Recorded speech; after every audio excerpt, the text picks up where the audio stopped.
Welcome friends, welcome to India சமையல். இன்றைக்கி வீடியோவில் வீட்லேயே பாஸ்தா எப்படி பண்ணலான்னு சொல்லி உங்களுக்கு நான் செஞ்சு காமிக்கிறேன். நம்ம சேனலில் போடுற வீடியோ உங்களுக்கு பிடிச்சிருந்துச்சுன்னா சப்ஸ்கிரைப் பண்ணிக்கோங்க. பக்கத்தில் இருக்க பெல் ஐக்கானே கிளிக் பண்ணிக்கோங்க.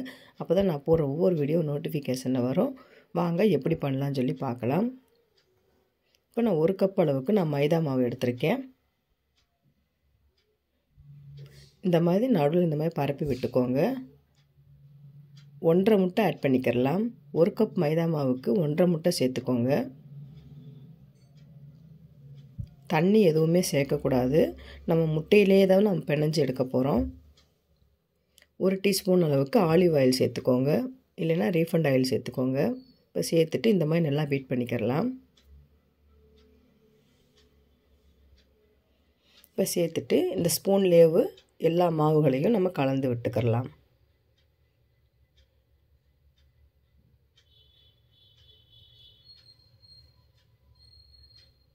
இப்போ இந்த அளவுக்கு நல்லா கலந்து விட்டுக்கோங்க. இப்போ 2 கையால் நல்லா பிணைஞ்சிக்கிறலாம். உங்களுக்கு பிணைகிறதுக்கு கொஞ்சம் தண்ணி பத்தாமல் இருந்துச்சுன்னா முட்டையை மட்டும் ஆட் பண்ணிக்கோங்க. இப்போ இந்த அளவுக்கு நல்லா சாஃப்டாக பிணைஞ்சாச்சு. ஒரு 10 நிமிஷமாச்சு இந்த மாதிரி அழுத்தி பிணைஞ்சிக்கிட்டே இருக்கணும்.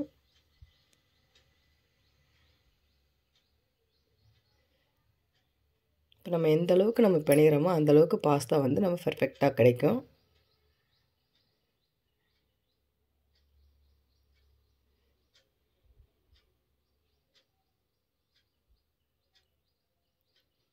இப்போ ஒரு 10 நிமிஷத்துக்கு மேலேயே நான் பிணைஞ்சிட்டேன். இப்போ ஒரு ஈரத்துணியோ இல்லைன்னா ஒரு பிளாஸ்டிக் கவரை வச்சு நல்லா மூடி வச்சுருங்க. ஒரு 3 மணி நேரம் நல்லா ஊறட்டும்.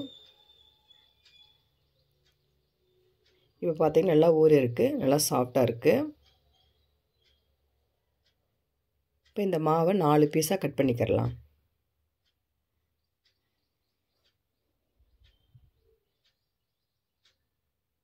இப்போ கட் பண்ணதிலே பார்த்தாலே தெரியும் எந்த அளவுக்கு சாஃப்டாக இருக்குது. இப்போ ஒரு பீஸ் மாவை எடுத்து இந்த மாதிரி உருட்டை தட்டிக்கோங்க. சப்பாத்திக்கு உருட்டுறாப்புல நல்லா லேசாக உருட்டிக்கிறலாம்.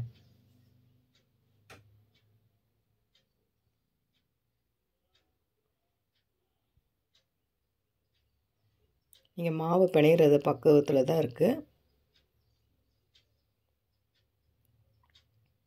இப்போ இந்த அளவுக்கு நல்லா லேசாக உருட்டியாச்சு. இப்போ நம்ம வந்து இதை 2ஆக மடக்கிடலாம்.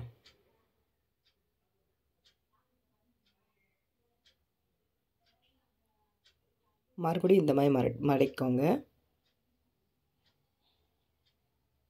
மடக்கிட்டு இந்த மாதிரி அழுத்திக்கிடலாம்.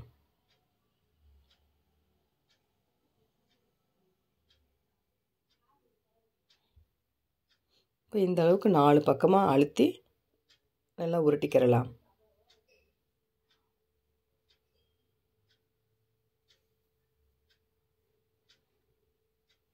இப்போ இந்த அளவுக்கு நல்லா உருட்டின பிறகு ஒரு கத்தியை வச்சு சின்ன சின்ன பீஸாக இந்த மாதிரி கட் பண்ணிக்கோங்க.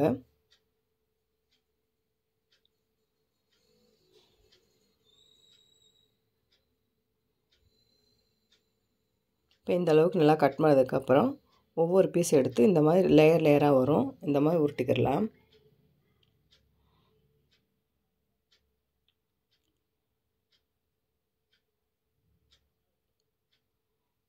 இப்போ பார்த்தீங்கன்னா சூப்பரான பாஸ்தா வந்து ரெடி ஆயிடுச்சு.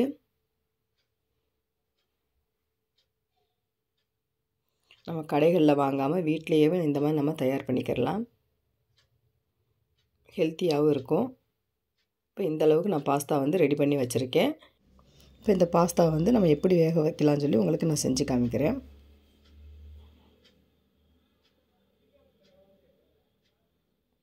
இப்போ ஒரு கடாயில் ஒரு பாத்திரத்தில் தண்ணி ஊற்றி நல்லா தண்ணியை வந்து கொதிக்க வச்சுக்கோங்க. அதில் 1 டீஸ்பூன் அளவுக்கு உப்பு சேர்த்துக்கிடலாம். தண்ணி கொதித்ததுக்கப்புறமா பாஸ்தாவை ஆட் பண்ணிக்கிடலாம். ஒரு 5 நிமிஷம் வந்துட்டு குக் பண்ணால் போதும்.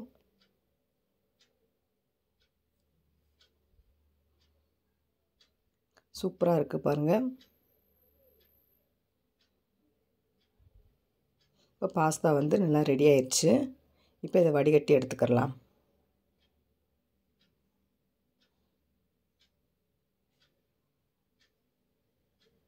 இப்போ ஒரு கடாயில் 3 டீஸ்பூன் அளவுக்கு எண்ணெய் சேர்த்துக்கலாம். எண்ணெய் சூடான பிறகு 4 வெள்ளை பூண்டை வந்து பொடி பொடியாக கட் பண்ணிவிட்டு சேர்த்துக்கலாம். பூண்டு வந்து நல்லா வதங்கட்டும்.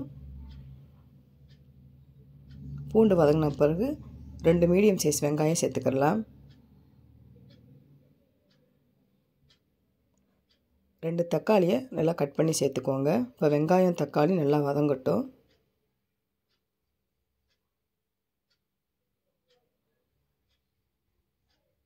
பார்த்திங்கன்னா வெங்காயம் தக்காளி நல்லா வதங்கியிருக்கு. இப்போ மசாலாவுக்கு தேவையான அளவு உப்பு சேர்த்துக்கலாம்.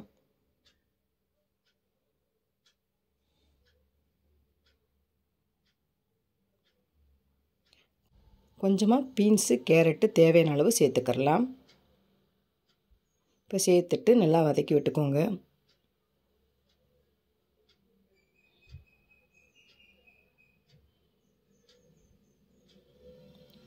ஒரு டீஸ்பூன் அளவுக்கு மிளகாத்தூள். மிளகாத்தூள் சேர்த்துட்டு நல்லா கலந்து விட்டுக்கலாம். 1 டீஸ்பூன் அளவுக்கு டொமேட்டோ சாஸ் ஆட் பண்ணிக்கலாம். இப்போ சாஸை சேர்த்துட்டு ஒரு மீடியம் ஃப்ளேம்லேயே வச்சு நல்லா குக் பண்ணி எடுத்துக்கிட்டிங்கன்னா அந்த கேரட்டு பீன்ஸும் நல்லா வெந்து வந்துடும். இப்போ பார்த்திங்கன்னா நல்லா வெந்துருச்சு. இப்போ பாஸ்தாவை வந்து ஆட் பண்ணிக்கலாம். இப்போ வேக வச்ச பாஸ்தானால ஒரு 2 நிமிஷம் மட்டும் குக் பண்ணால் போதும். இப்போ நல்லா கலந்து விட்டுக்கலாம்.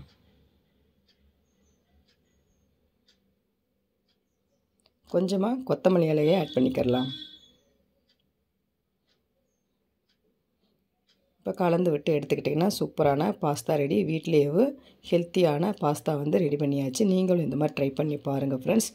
ட்ரை பண்ணி பார்த்துட்டு கமெண்ட் பண்ணுங்கள். உங்களுக்கு இந்த வீடியோ பிடிச்சிருந்துச்சுன்னா லைக் பண்ணுங்கள், ஷேர் பண்ணுங்கள், கமெண்ட் பண்ணுங்கள். உங்களை நான் வேறு சந்திக்கிறேன். பாய். தேங்க்ஸ் ஃபார் வாட்சிங்.